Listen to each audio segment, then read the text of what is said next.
Class 10th के प्यारे विद्यार्थी ध्यान दें। आज की इस वीडियो में हम भूमंडलीय विश्व का बनना जो कि अध्याय 10 सोशल साइंस से एक अध्याय से लेकर 9 अध्याय के सभी मोस्ट इंपोर्टेंट क्वेश्चन मैंने चैनल पर डाल रखे।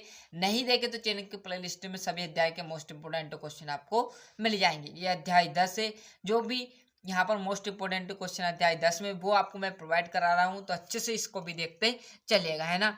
हायर परचेस क्या है, व्यवस्था क्या थी, क्लियर है।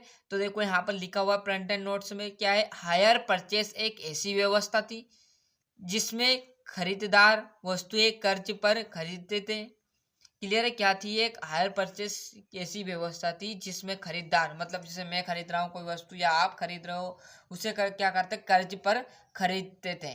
क्लियर है, मतलब कर्ज उसका देना पड़ता था जब जाकर वो वस्तु हमें प्राप्त होती थी जो हम खरीदना चाहते हैं।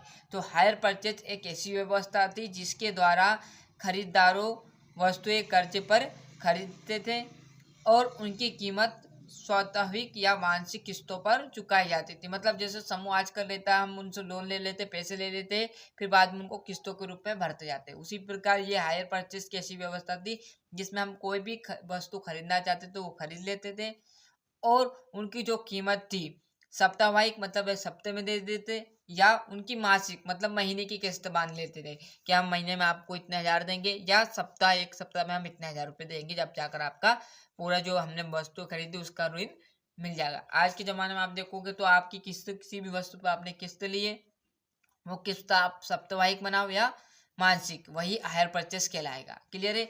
तो हायर परचेस एक ऐसी व्यवस्था है जिसमें खरीदार वस्तुएं कर्ज पर खरीदता है और उनकी कीमत साप्ताहिक या मासिक किस्तों पर चुकाई जाती है, हायर परचेस कहलाता है। क्लियर, बहुत ही सिंपल और आसान तरीके से आपको समझ में आ गया होगा। कोई आपने मोबाइल लिया है किस्त पर, उसकी मासिक किस्त या महीने में आप किस्त बांध लो, या सप्ताह में बांध लो, या साल में बांध लो। क्लियर, वही आपका हायर परचेस कहलाएगा। तो इसका अच्छे से स्क्रीनशॉट ले लीजिए। यदि हिंदी की भी आपको अच्छे से तैयारी करनी है तो उसकी भी प्ले लिस्ट चैनल पर डाली और सिंपल तरीके से मैंने डाल रखी है, चाहे वो 9th 10th 11th या 12th, सभी के लिए हिंदी व्याकरण सेम रहेगी। तो यदि कोई भाई 9th 10th 11th या 12th में हो तो उन्हें भी चैनल के लिंक पहुंचाए जिससे वो हिंदी व्याकरण का लाभ तो उठा सके। क्लियर, बाकी की सोशल साइंस आप क्लास 10th के लिए ही रहेगा। तो यहाँ से अच्छे से देख लीजिए। मिलते हैं इसके नेक्स्ट वीडियो में। आज के लिए इतना ही।